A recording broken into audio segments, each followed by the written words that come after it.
तालियों से स्वागत करें माननीय मुख्यमंत्री बिहार श्री नीतीश कुमार जी का।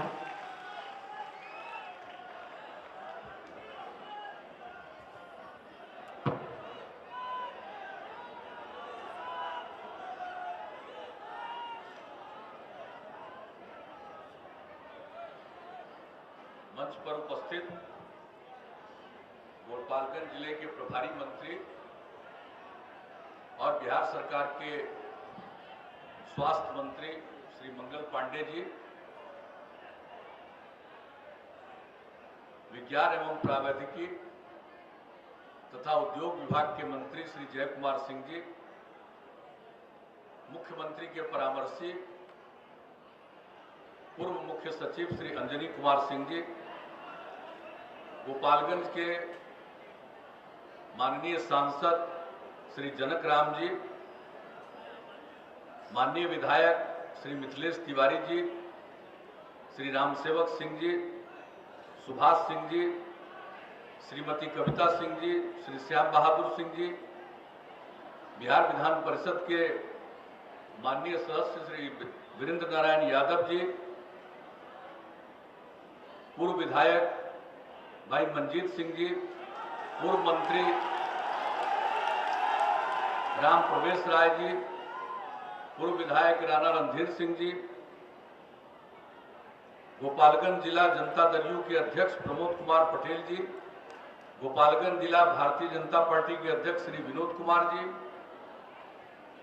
श्री शैलेंद्र प्रताप सिंह जी, यहाँ उपस्थित अन्य सभी जनप्रतिनिधिगण, सम्मानित नेतागण,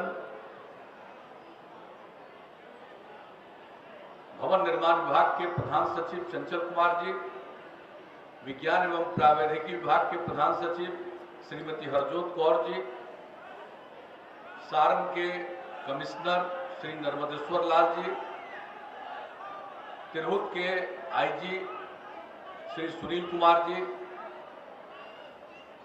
सारण के डीआईजी ललन मोहन प्रसाद जी, गोपालगंज के जिलाधिकारी श्री अनिमेश कुमार परासर जी, गोपालगंज के एसपी जनाब राशिद जमा, ब्रजकिशोर नारायण सिंह पॉलिटेक्निक कॉलेज के प्राचार्य जनाब फजले सरवर साहब, यहाँ उपस्थित अन्य सभी विशिष्ट अतिथिगण, पॉलिटेक्निक की छात्र छात्राएं, सभी शिक्षकगण, सभी तकनीकी अधिकारीगण, विज्ञान एवं प्रावैधिकी विभाग के यहाँ उपस्थित अन्य अधिकारीगण,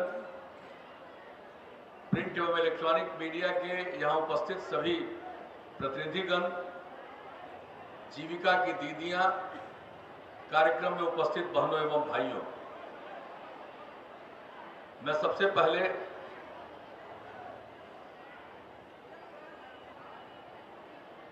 विज्ञान एवं प्रावैधिकी विभाग को इस बात के लिए बधाई देता हूं कि उन्होंने यहां ब्रजकिशोर नारायण सिंह जी की स्मृति में राजकीय पॉलिटेक्निक संस्थान की स्थापना की है। भवन निर्माण विभाग को इस पॉलिटेक्निक का काम करने के लिए, लगभग पूरा करने के लिए मैं उनको भी, भवन निर्माण विभाग को भी धन्यवाद देता हूं। और ये पॉलिटेक्निक कॉलेज इतनी जल्दी इतना लोकप्रिय हो गया है कि इसमें एडमिशन की संख्या बढ़ा दी गई, यानी अब ज्यादा से ज्यादा संख्या में छात्र छात्राएं अब पॉलिटेक्निक में पढ़ाई के लिए एडमिशन करा रही हैं, तो ये बड़ी खुशी की बात है। और आप जानते हैं, हम लोगों ने इन्हीं चीजों को ध्यान में रखकर हमारे बिहार में इंजीनियरिंग कॉलेज की संख्या कम थी, पॉलिटेक्निक संस्थानों की संख्या कम थी, अन्य संस्थानों की संख्या कम थी, और इंजीनियरिंग पढ़ने के लिए लोगों को बिहार के बाहर जाना पड़ता था। इसलिए हम लोगों ने 7 निश्चय के अंतर्गत यह निर्णय लिया कि हम हर जिले में इंजीनियरिंग कॉलेज की स्थापना करेंगे, हर एक जिले में पॉलिटेक्निक संस्थान की स्थापना करेंगे और उसके अलावे हर एक जिले में जीएनएम संस्थान की, पैरामेडिकल इंस्टीट्यूट की, महिला आईटीआई की, उसकी स्थापना करेंगे और हर एक सब डिवीजन में एएनएम स्कूल की स्थापना की जाएगी, हर एक सब डिवीजन में आईटीआई की स्थापना की जाएगी। और हमारे यहाँ पहले तो मेडिकल कॉलेज की संख्या कम थी, हम लोगों ने बीच में भी अनेक मेडिकल कॉलेज की मंजूरी दी, स्थापना की, उस पर काम शुरू करवाया और उसके बाद हम लोगों ने सोचा कि 5 और नए मेडिकल कॉलेज की स्थापना करेंगे। उस पर भी हम लोगों ने काम प्रारंभ कर दिया। उसके और जितने संस्थानों की बात हमने चर्चा की है, उसके निर्माण के लिए जहां जहां उसकी आवश्यकता है, अनेक जिलों में इंजीनियरिंग कॉलेज के लिए, पॉलिटेक्निक संस्थान के लिए, सब डिवीजन के स्तर पर कई संस्थानों की स्थापना के लिए और उसके लिए लगभग सभी जगहों पर जमीन उपलब्ध कराया गया।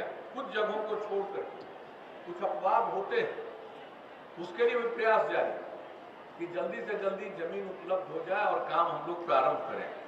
तो नए जो 5 मेडिकल कॉलेज खुलने वाले हैं, उसके लिए भी सारी तैयारी की गई।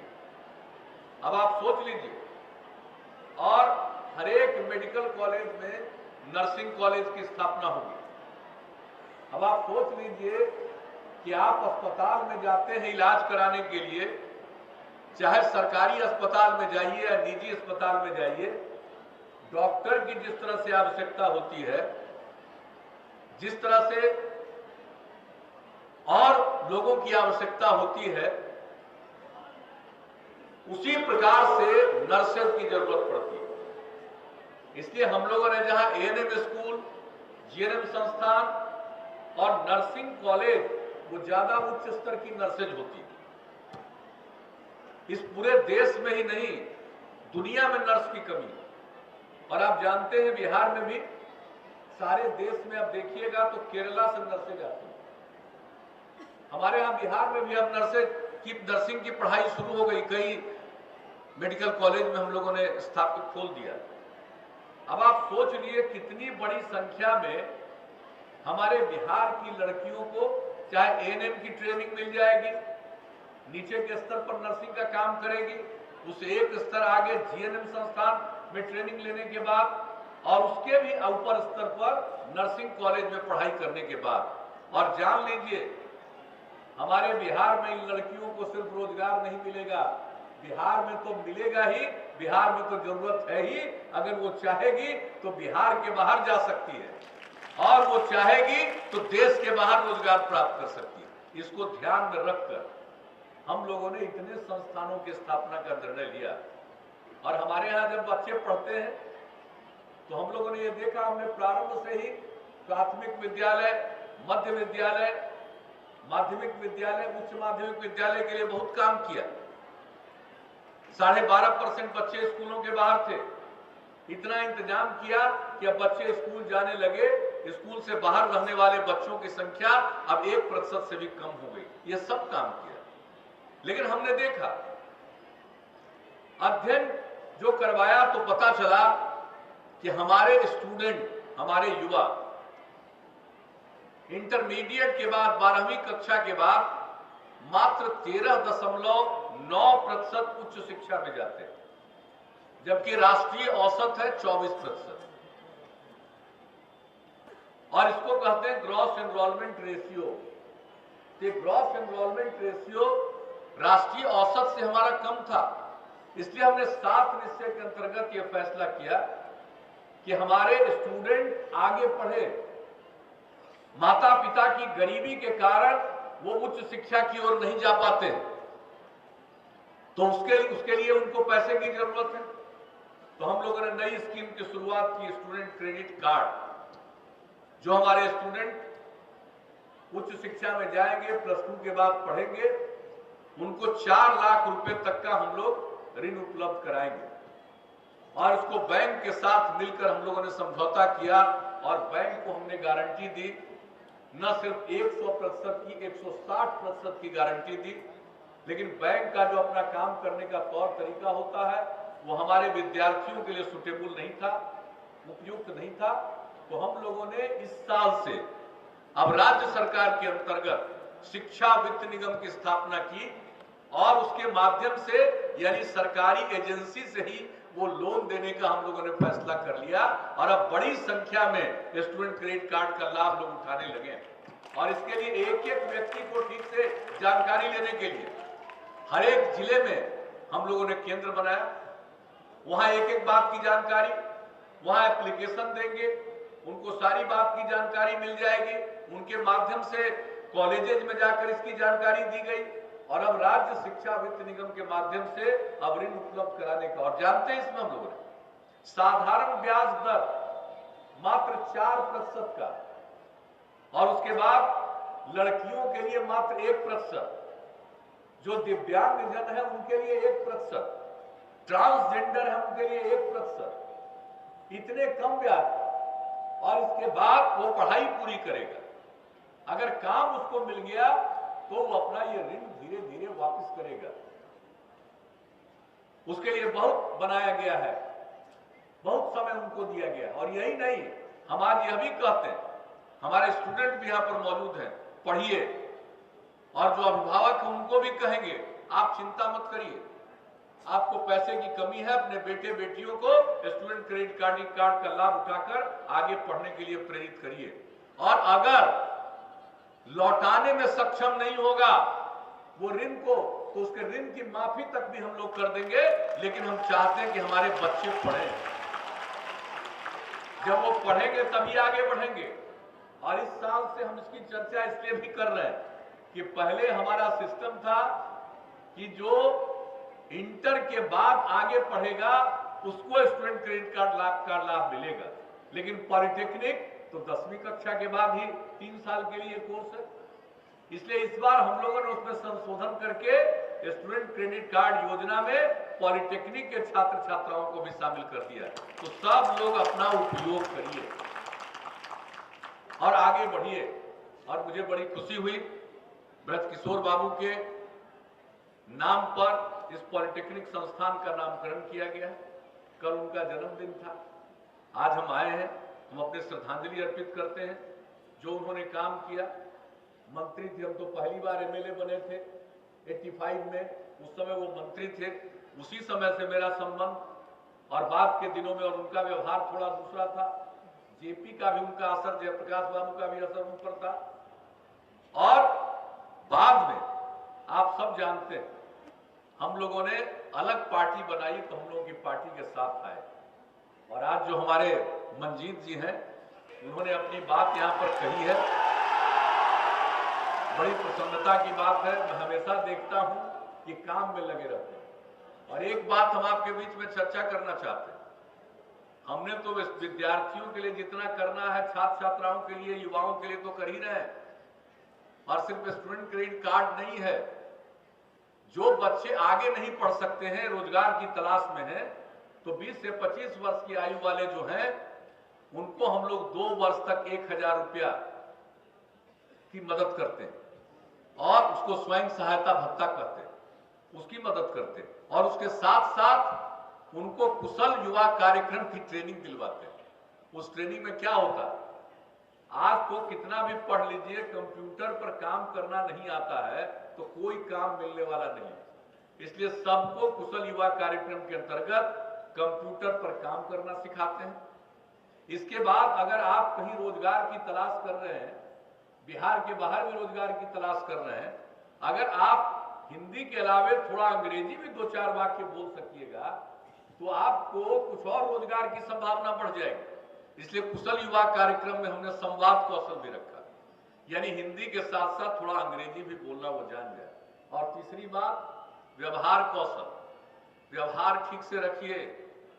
आजकल तो देख रहे हैं समाज में लोगों को अव्यावहारिक बनाने का प्रयास हो रहा है, किस तरह की कोशिशें हो रही है, किस तरह के शब्दों का प्रयोग हो रहा है, और ये आजकल जो सोशल मीडिया चला है उस पर जो ताबड़तोड़ एक दूसरे को गाली देने का सिलसिला चला है और उसके बाद समाज में जहर फैलाने की कोशिश, समाज में कटुता पैदा करने की कोशिश बहुत एक खास तबकों के द्वारा किया जा रहा।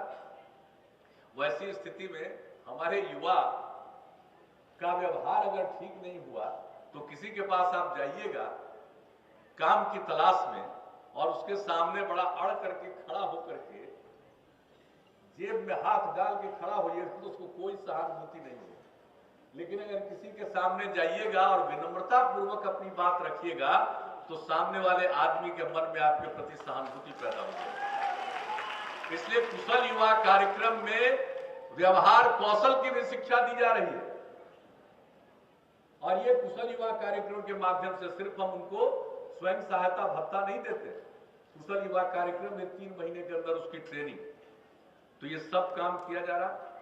जो जिनको उद्यमिता में विश्वास है उनके लिए 500 करोड़ रुपए का वेंचर कैपिटल फंड बनाया और इसके अलावे दूसरे लोग भी जिनको स्वयं सहायता भत्ता का लाभ नहीं जिन्होंने लिया है वो भी कुशल युवा कार्यक्रम में ट्रेनिंग ले सकते हैं। कौशल विकास केंद्र और कौशल विकास की योजना पूरे देश में चल रही है। हम लोग पीछे रह गए थे, उसको आगे बढ़ाकर हम लोगों ने लक्ष्य रखा कि 1 करोड़ को हम हुनरमंद बनाएं, तो उस तरह से ये काम चल रहा। और उसके बाद आज जो नेट का जमाना है, इंटरनेट का जमाना है और उसका बहुत फायदा भी है, इसलिए वाईफाई की कनेक्टिविटी सरकारी कॉलेजेस और विश्वविद्यालयों में दिया जा रहा है। 300 से ज्यादा संस्थानों में यह व्यवस्था कर दी गई। अब कोई चाहेगा, मान लीजिए किताब नहीं खरीद सकता है तो अपने नेट पर ही उस किताब का जो आवश्यक पहलू है उसको देख लेगा, उसको डाउनलोड कर लेगा। तो ये काम हम लोगों ने विद्यार्थियों के लिए किया, छात्र छात्राओं के लिए, युवाओं के लिए। तो ये सब काम का लाभ उठाना चाहिए, हम यही आग्रह करेंगे। और जो कुछ भी काम हो रहा इस सब काम को गौर से आप लोग देखिए। और यहां पर इसकी स्थापना हो गई, ये कोई शहरी इलाका नहीं, हम लोग शहर और गांव में कोई फर्क नहीं करते, हम तो न्याय के साथ विकास में यकीन करते हैं। जब तक हर इलाके का विकास नहीं होगा और जब तक हर तबके का विकास नहीं होगा उस विकास का कोई मतलब नहीं। और इसी को ध्यान में रखकर सारा काम हुआ। और जिन लोगों ने अच्छा काम किया है उनको याद रखना, उनसे प्रेरणा ग्रहण करना, यह भी हम सब लोग करते हैं। ये बिहार तो कितनी बड़ी भूमि है, अरे ज्ञान की भूमि। आज हम पढ़ाई में पीछे चले गए, ये ज्ञान की भूमि। यहाँ कितने विश्वविद्यालय थे, दुनिया भर के लोग आकर यहाँ अध्ययन करते थे, हम पिछड़ गए। हमको फिर से बिहार का जो गौरवशाली इतिहास है, हमको फिर से अपने गौरव के उस ऊंचाई को प्राप्त करना, इसको ध्यान में रखकर हम लोग सब मिलकर काम कर रहे हैं। कौन सा काम नहीं हो रहा? कोई कल्पना करता था जी कि सड़क बन जाएगा और गांव सड़क से जुड़ेगा, और गांव ही नहीं, गांव का जो बचा हुआ टोला है उसको भी सड़क से जोड़ने के लिए 7 निश्चय में टोला संपर्क योजना बनाकर हम लोगों ने काम करना शुरू किया। हर आदमी को नल का जल पीने को मिले, हर घर में नल का जल, हर घर तक पक्की गली और नाली का निर्माण, और राष्ट्रीय योजना है हर घर में शौचालय का काम, उसको भी हम मिशन मोड में 7 निश्चय के माध्यम से उसको लागू करने की कोशिश कर रहे हैं। और इसके अलावे हम लोगों का संकल्प था, बिजली की उपलब्धता नहीं थी पूरे बिहार में। जब हम लोगों ने काम संभाला है 2005 में, तो 700 मेगावाट बिजली की उपलब्धता थी, खपत थी। और उसके बाद हम लोगों ने बिजली के क्षेत्र में काम करना शुरू किया और आज क्या स्थिति हो गई, हर एक गांव में और हर एक टोले में हम लोगों ने बिजली पहुंचा दिया। यह हम लोगों के निश्चय के अंतर्गत यह भी एक निश्चय था, हर घर बिजली का संपर्क हम लोग देंगे, बिजली की कनेक्टिविटी देंगे। और आप जान लीजिए, लक्ष्य था इस साल के अंत तक, और ऊर्जा विभाग ने हमको बताया है और आज ही शाम में उनका कार्यक्रम है, वो हमको पूरे तौर पर, आधिकारिक तौर पर आज जानकारी देंगे कि 2 महीना पहले ही बिजली को हर घर में पहुंचा दिया। ये सब कोई मामूली बात नहीं, इन चीजों को देखिए, चाहे शिक्षा का हो, स्वास्थ्य का हो। लोग बात करते हैं जब बहुत काम कीजिएगा तो और अपेक्षा बढ़ती है। अब जैसे हम यही बोल देते हैं, गंडक नदी पर तो कोई पुल बन नहीं रहा था, एक पुल बना, दूसरा पुल सेक्शन हुआ, तो तीसरा कार्यक्रम में आए हुए थे तो यही मंजीत जी ये और बना दीजिए पुल। तो ये सब मांग तो चलती रहती है और मांग की तो कभी कमी नहीं होगी। जब काम होगा तो लोगों की इच्छा भी बढ़ती है, ख्वाहिश भी बढ़ती है, उसमें कोई बुराई नहीं। और आज माननीय विधायक जी भी कई बात की चर्चा कर रहे हैं, तो ये सब तो ख्वाहिश है और इसके लिए कोई दिक्कत नहीं। और दूसरे लोग भी हमको कागज देकर, सब लोगों से हम 2 साल मीटिंग कर करके एक एक बात पूछ चुके हैं कि बताइए क्या क्या चाहिए, लेकिन उतना कह देने के बाद कोई संतोष में होगा। हम जब रेल मंत्री थे तो बहुत जगह ट्रेन का स्टॉपेज करा दिए, कहीं हॉल्ट स्टेशन बना दिए, कहीं स्टेशन बना दिए एमपी लोगों के मांग पर। और उसके बाद 4 महीना 5 महीना के बाद फिर आते थे तो जरा ये कर दीजिए। तो आप जितना कीजिएगा उतनी ही ख्वाहिश पैदा होगी, तो मुझको कोई एतराज नहीं। ख्वाहिश पैदा होती है, अच्छी बात है, कम से कम विकास के बारे में सोच तो विकसित हो रहा है। और हम तो चाहते हैं यही सोच रहे। और समाज में जो टकराव की राजनीति चल रही है, इससे अपने को अलग रखना चाहिए और विकास पर, न्याय के साथ विकास पर काम ध्यान देना चाहिए। आप बताइए, हम लोगों ने किसी तबके को छोड़ा है? आज हमारी जीविका की दीदियां बैठी हुई हैं, कितना बड़ा काम हो रहा। हमारा लक्ष्य है कि 10 लाख स्वयं सहायता समूह बनाएंगे। 8 लाख से भी ज्यादा स्वयं सहायता समूह बन गया और जो स्वयं सहायता समूह के माध्यम से हमारी बहनें जुड़ती हैं जीविका कार्यक्रम में, कितनी जानकारी उनको मिलती है और उनके परिवार की आमदनी बढ़ती है। आज आपने देखा 823 स्वयं सहायता समूहों को आज एक साथ एक सिंबॉलिक तौर पर यहां इसको जानकारी देने के लिए वह दिया गया कि पैसा दिया जा रहा।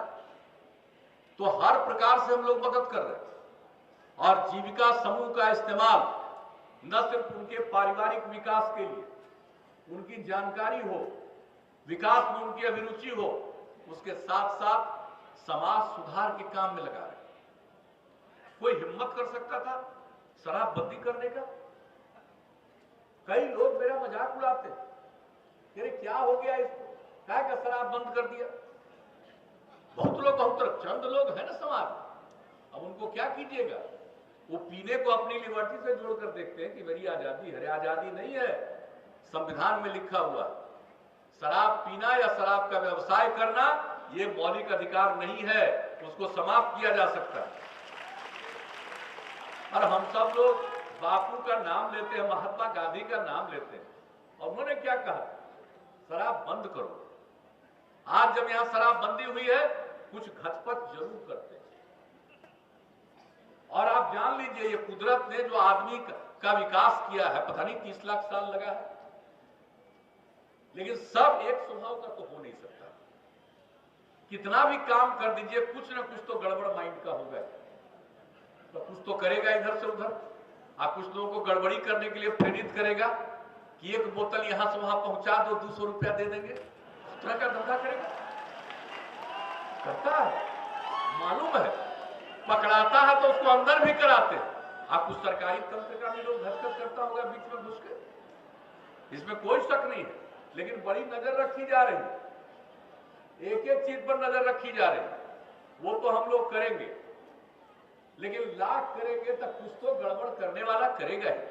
आप जरा बताइए, मर्डर केस में फांसी की सजा होती है या आजीवन कारावास?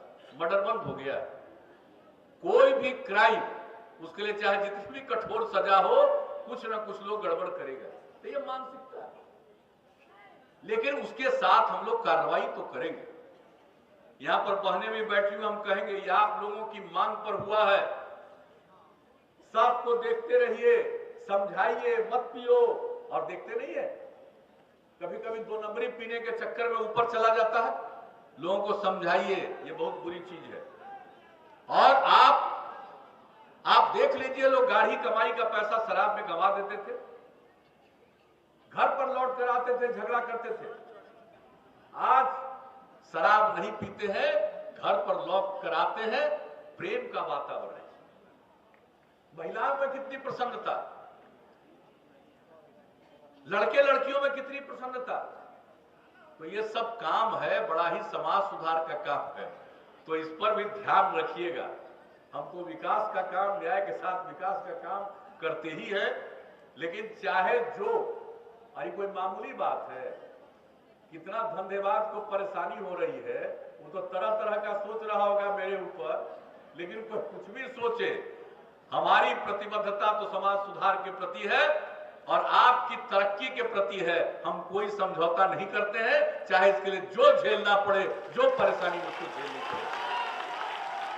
हम आपसे आग्रह करेंगे, आज आप सब ब्रजकिशोर बाबू की स्मृति में जो इस पॉलिटेक्निक संस्थान का नामकरण हुआ है, आपसे हम उपस्थित हुए,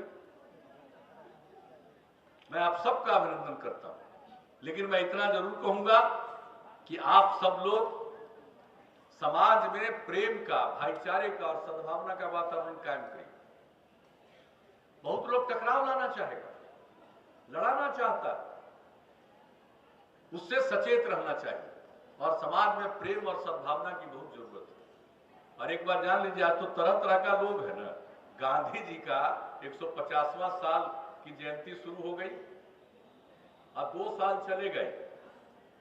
और एक बार जान लीजिए, हम गांधी जी के विचारों को चंपारण सत्याग्रह के 100 साल पूरा होने पर भी पूरा साल पहुंचाए।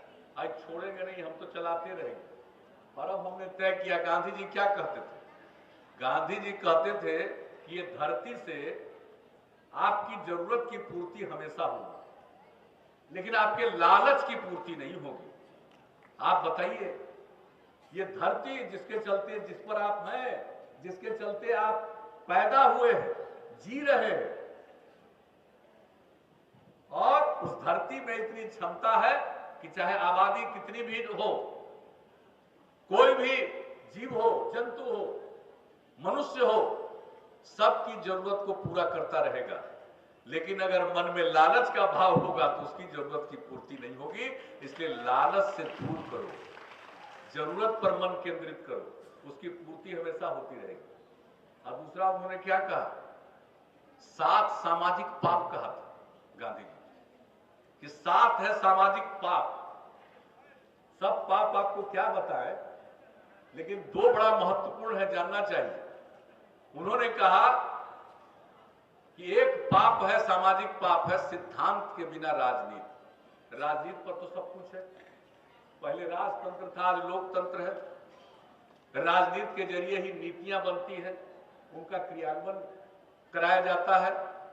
तो अगर राजनीति करने वालों में सिद्धांत का भाव नहीं होगा तो वह तो पाप है। इसलिए अगर राजनीति में आइए, राजनीति में रुचि लीजिए, तो सिद्धांत का पालन करिए। तो इसलिए गांधी जी ने कहा सिद्धांत के बिना राजनीति एक सामाजिक पाप। अब दूसरा क्या कहा जानते हैं? कहा काम के बिना धन, यानी बिना मेहनत के, बिना काम किए पैसा कमा लिए। कौन कमाता है पैसा बिना मेहनत के, बताइए तो? ताकत जिसको मिल जाती है वो सोचता है कि हम माल बना लें। मौका मिला है सेवा करने के लिए और अपनी ताकत का उपयोग लोग धन अर्जित करने में लगाते हैं, बहुत लोग। तो गांधी जी ने कहा कि पाप है। अरे धन तो उसके पास, धन उस तरह से होना चाहिए जिसके लिए लोग मेहनत करें, काम करें। यह बिना काम किए पावर है, दस्तखतवा करने में हमको इतना दे दो, नहीं तो दस्तखतवे नहीं करेंगे। ये नहीं होना चाहिए। ये गांधी जी ने कह दिया है, ये है सामाजिक पाप। और हम इसी को अब जान लीजिए, एक एक ऑफिस में, अभी पटना में खुला है सरदार पटेल भवन, पुलिस मुख्यालय है, गृह विभाग का है कार्यालय, और उसी में आपदा प्रबंधन का कार्यालय खोले, और वहीं पर सामने लिखवा दिया 7 सामाजिक पाप। गांधी जी ने किसको कहा? सिद्धांत के बिना राजनीति, काम के बिना धन, विवेक के बिना सुख। सुख क्या है? जिसमें कॉन्सेंस नहीं है, विवेक नहीं, सुख का कोई मतलब नहीं। चरित्र के बिना ज्ञान। बहुत लोग अपने को ज्ञानी समझते हैं, बड़ा काबिल है, बड़ा भारी, हम इंटेलेक्चुअल है, आज चरित्र है ही नहीं, इधर से उधर भटकाव है, चारित्रिक भटकाव है, तो कोई वो ज्ञानी नहीं है। चरित्र के बिना ज्ञान सामाजिक पाप, इस सब को समझना चाहिए। जो अपने को ज्ञानी करता है उसको इस बात का एहसास करना चाहिए कि बापू ने, राष्ट्रपिता ने क्या कहा। अरे राष्ट्रपिता महात्मा गांधी नहीं होते, आजाद होते। याद रखिए, जिन्होंने अपनी कुर्बानी दी, और उनका कहना यह सामाजिक पाप और नैतिकता के बिना व्यापार। बहुत लोग व्यापार करता है, अनैतिक ढंग से करे वो पाप। व्यापार करो तो ठीक ढंग से व्यापार करो। व्यापार करते हो तो उसमें घाल मेल मत करो, मिलावट मत करो, इधर से उधर मत कर दो, गड़बड़ मत करो। इसके लिए उन्होंने कहा नैतिकता के बिना व्यापार और मानवता के बिना विज्ञान। विज्ञान की बहुत जरूरत है, लेकिन उसमें ह्यूमैनिटी का भाव होना चाहिए, मानवता का भाव होना चाहिए। और पूजा, आजकल तो पूजा पाठ बढ़ गया है, हर धर्म संप्रदाय में देखिए खूब बढ़ गया, बड़ा अच्छा, खूब पूजा करिए, लेकिन मन में त्याग का भी भाव रखिए, झगड़ा का भाव मत रखिए, क्योंकि त्याग के बिना पूजा गांधी जी के शब्दों में 7 सामाजिक पाप कर्म में से एक है। इसलिए हम सबसे अपील करेंगे, पूजा खूब करिए, लेकिन उसके साथ साथ मन में त्याग का भाव रखिए। पूजा जरूर करिए, लेकिन दूसरा भी कोई पूजा कर रहा उसके खिलाफ वैमनस्य का भाव मत रखिए। प्रेम का भाव, सद्भावना का भाव, भाईचारे का भाव रहना चाहिए। अगर आप बताइए ये सब विचार मन में आ जाएगा तो देश कहां से कहां पहुंचेगा। लेकिन अगर ये सब विचार नहीं होगा तो डूबते चले जाइएगा, कुछ दिन के लिए ताकत मिल जाएगी लेकिन ध्वस्त हो जाएगी। इसलिए मेरा निवेदन, हमारी जो प्रतिबद्धता है न्याय के साथ विकास की और विकास के साथ समाज सुधार का, समाज में बेहतर माहौल बनाना, प्रेम का माहौल, शांति का माहौल, सद्भावना का माहौल, भाईचारे का माहौल, आप सबका सहयोग चाहिए। और जो नई पीढ़ी के लोग हैं उनसे मैं यही कहूंगा कि अगर इन बातों पर गौर कीजिएगा तो समाज बदल जाएगा, और समाज को बदलना बहुत जरूरी हो गया।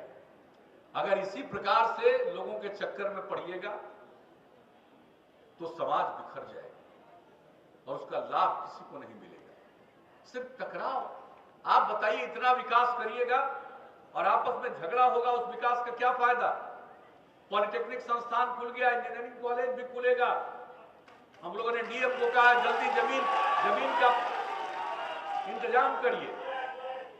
ये सब काम करेंगे, लेकिन अगर झगड़ा होगा, झमेला होगा, आपस में टकराव होगा, तो चाहे जितना सड़क बना दीजिए, जितना पुल बना दीजिए, जितना बिजली दे दीजिए घर घर में, जितना संस्थान बना दीजिए, उसका कोई फायदा नहीं। लोग लड़ने में लग जाएंगे, पढ़ने में नहीं रहेंगे। इसलिए सामाजिक टकराव नहीं होना चाहिए और समाज सुधार के प्रति भी हमारी प्रतिबद्धता है। और एक बात हम आप लोगों को और बता देते हैं, ये जो बड़ा अच्छी बात है, ब्रजकिशोर नारायण सिंह पॉलिटेक्निक संस्थान तो खुल गया, अब इसमें सारा काम लगभग हो गया है, लेकिन जो राशि आवंटित थी इसको अब आप देख लीजिए। इस योजना के निर्माण के लिए हम लोगों ने 44 करोड़ 92 लाख रुपए की स्वीकृति दी, लेकिन ये काम हो गया है 34 करोड़ रुपया में। ये बड़ी खुशी की बात, हम दोनों विभाग को इसके लिए बधाई देते हैं। आजकल तो लोग ज्यादा खर्चा करने में लगाता है, पैसा डुबा देता है, आप लोगों ने पैसा बचा लिया, तो हम तो आपको मानते हैं कि गांधी जी के आदर्श पर चले, बड़ा अच्छा काम किया। तो ये काम जब किया है तो ये पैसा ले जाके खजाने में नहीं ले जाएंगे।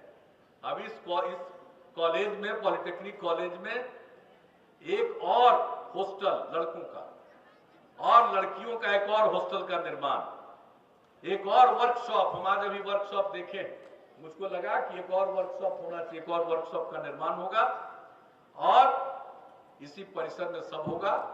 जरूरत पड़ेगा तो डीएम साहब को हमने कह दिया है, देख लीजिएगा और भी हो। और सबसे बड़ी बात है, इंजीनियरिंग कॉलेज के लिए जल्दी से जल्दी भाई जमीन खोजिए, नहीं तो मेरा सपना साकार नहीं होगा। और आप सब लोग प्रेम से जाइए। चुनाव में तो झगड़ा होते रहता है, लेकिन उसके चक्कर में मत पड़िएगा। आज चुनाव के टाइम में बहुत बिना मतलब की बात की जाती है, उसके चक्कर में मत पड़िए। अगर जो फालतू बात बोलता है उसकी बात पर ध्यान ही मत दीजिए, आप ध्यान दीजिए अच्छी बात पर। उसके बाद आप देखिएगा कि गलत रास्ते पर चलने वाले का भी कभी न कभी हृदय में परिवर्तन होगा और वो सही रास्ते पर चलेगा, और वो रास्ता होगा समाज में प्रेम का वातावरण बनाने का। तो इसलिए हम आप सबसे ये अपील करेंगे, एक तो अपने बेटे बेटियों को पढ़वाइए, और सब छात्र छात्राओं को कहेंगे कि मन लगा करके पढ़ो, और जब पढ़ोगे तो आगे बढ़ोगे, कोई नहीं रोक सकता।